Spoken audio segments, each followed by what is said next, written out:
يشاء بغير حساب.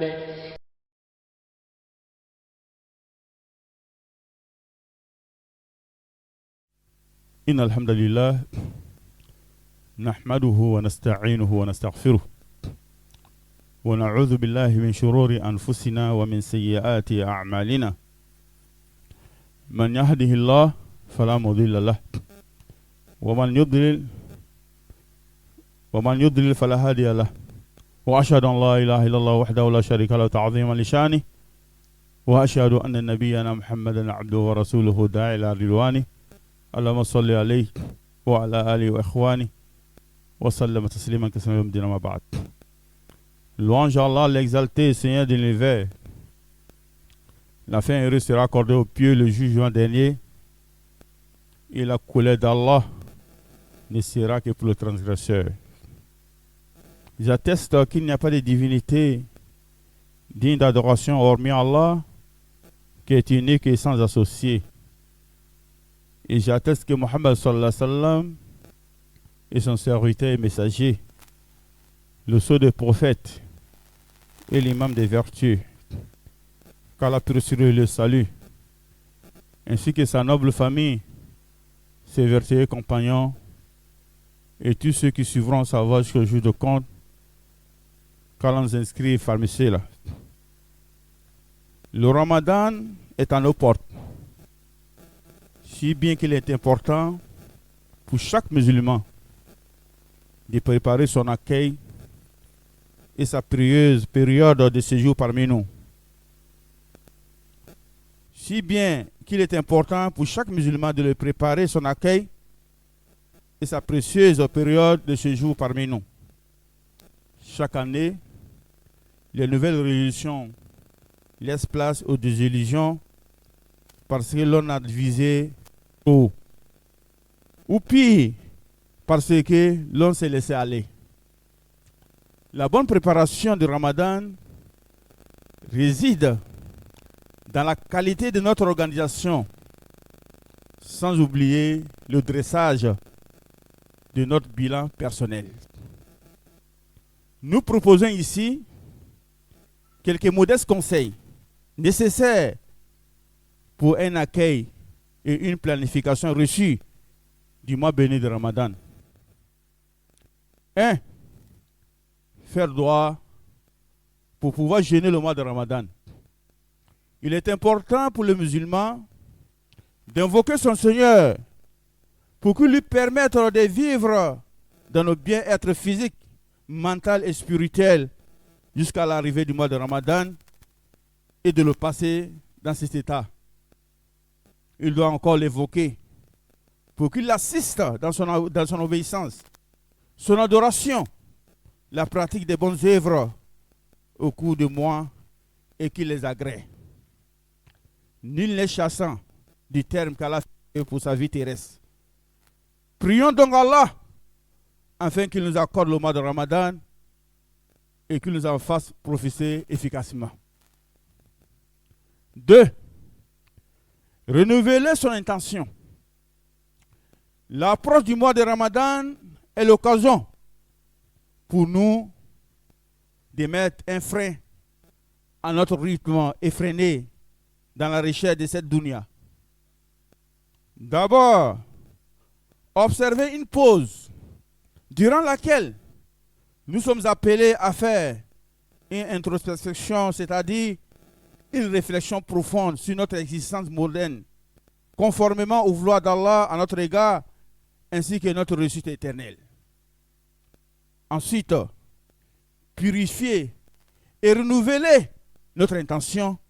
Et enfin, c'est fixer comme objectif principal la recherche de l'agrément d'Allah dans chacune de nos œuvres. 3. Le repentir sincère et multiplier les demandes de pardon. Il est recommandé en tout temps, mais il est davantage pour celui qui va dans le mois béni. Et il est davantage pour celui qui va entrer dans le mois béni est très important. Le musulman doit s'empresser de se repentir vis-à-vis d'Allah pour ses péchés et de s'acquitter des devoirs envers ses semblables. Cela est nécessaire dans la mesure où elle libère le musulman et le prédispose à entrer dans le mois béni, lequel c'est apaisé et tranquille, prêt à s'occuper abondamment des actes cultuels. Le mois de Shaban dans lequel nous sommes est un mois propice au repentir sincère, Inch'Allah. Multiplions les demandes de pardon, purifions notre âme et revenons sincèrement à Allah avant d'entrer dans le mois de Ramadan. 4. Éviter de perdre du temps et lire le Coran, afin d'éduquer notre âme à se soumettre davantage à la lecture du noble Coran et aux actes d'adoration observés durant le Ramadan. Il faut qu'on s'éloigne dès à présent des activités qui favorisent le gaspillage de notre temps, de même que des péchés. Le Coran doit désormais être notre compagnon. Il faut pratiquer la lecture du Coran. Salam Bun Kohel, qu'Allah lui fasse miséricorde, dit à ce propos, on disait que le mois de Shaban est le mois de lecture du Coran. 5. Jeûner durant Shaban. Outre le fait d'être récompensé, jeûner durant le mois de Shaban comporte de nombreux bienfaits. C'est la période d'entraînement pour préparer son corps à un mois. Prenons un moment pour réfléchir. Imaginez que nous sommes en train de préparer un grand match.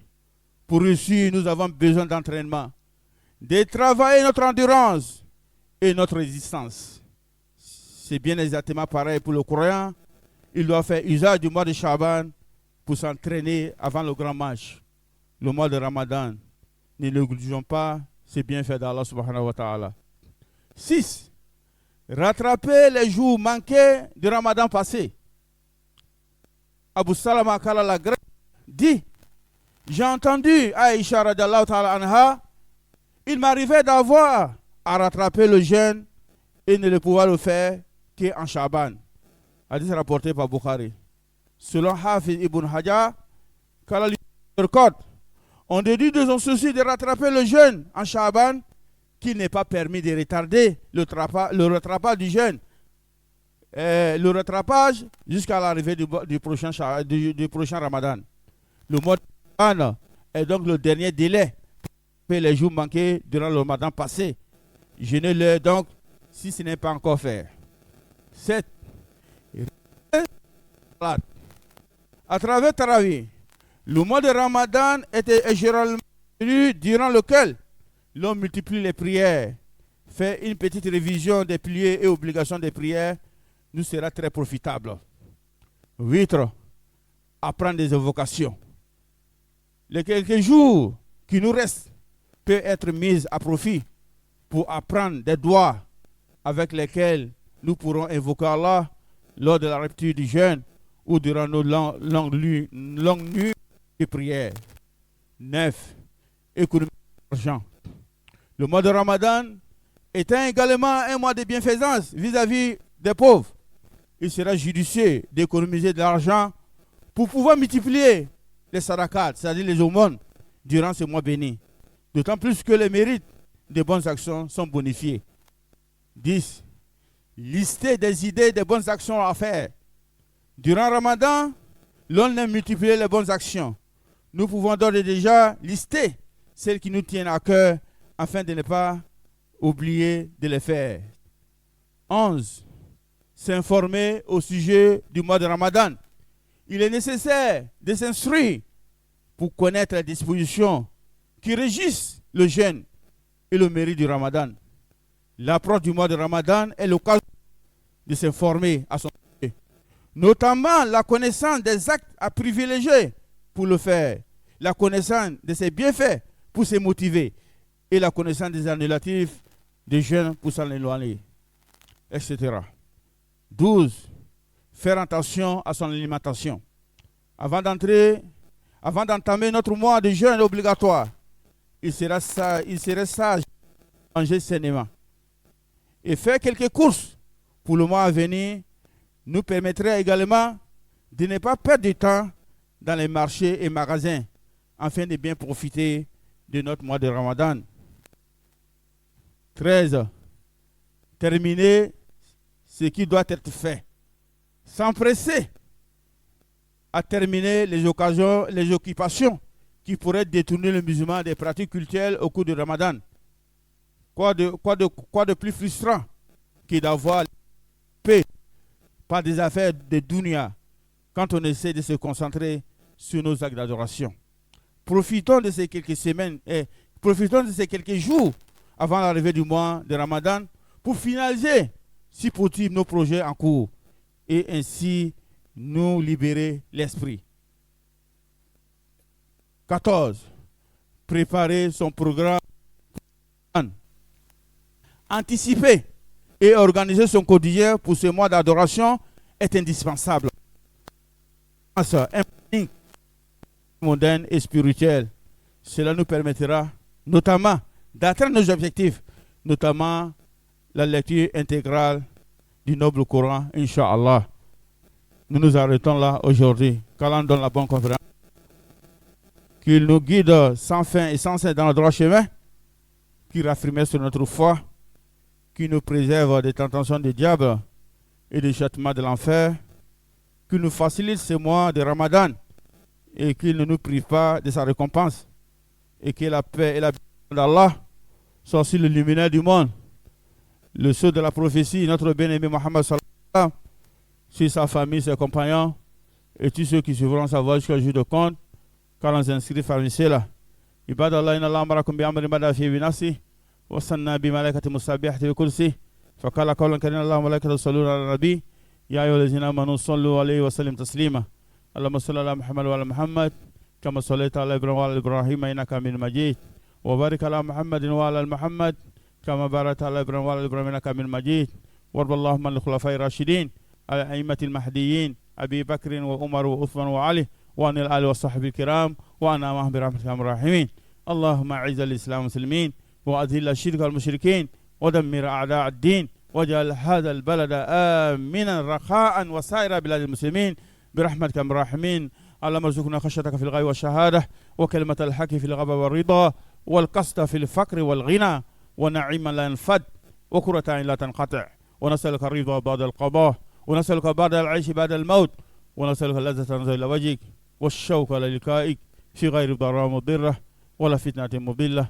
اللهم زينا بزينة الإيمان واجعلنا هداة المهتدين غير الضالين ولا مضلين سلما لأوليائك حربا على أعدائك برحمتك من الراحمين. ربنا ظلمنا أنفسنا وإن لم تغفر لنا وترحمنا لنكون من الخاسرين. ربنا آتنا في الدنيا حسنة وفي الآخرة حسنة وقنا عذاب النار. عباد الله إن الله يأمر بالعدل والإحسان وإيتاء ذي القربى وينهى عن الفحشاء والمنكر والبغي يعظكم لعلكم تذكرون. وأوفوا بأهل الله إذا أهدتم ولا تنقضوا الأيمان بعد توقيدها وقد جعلتم الله عليكم كفيلا إن الله يعلم ما تفعلون. فاذكروا الله العظيم الجليل يذكركم واشكروه على نعمه وفضله يزدكم ولذكر الله أكبر والله يعلم ما تصنعون. قوموا إلى صلاتكم يغفر لنا ولكم. والله يرزق من يشاء بغير حساب.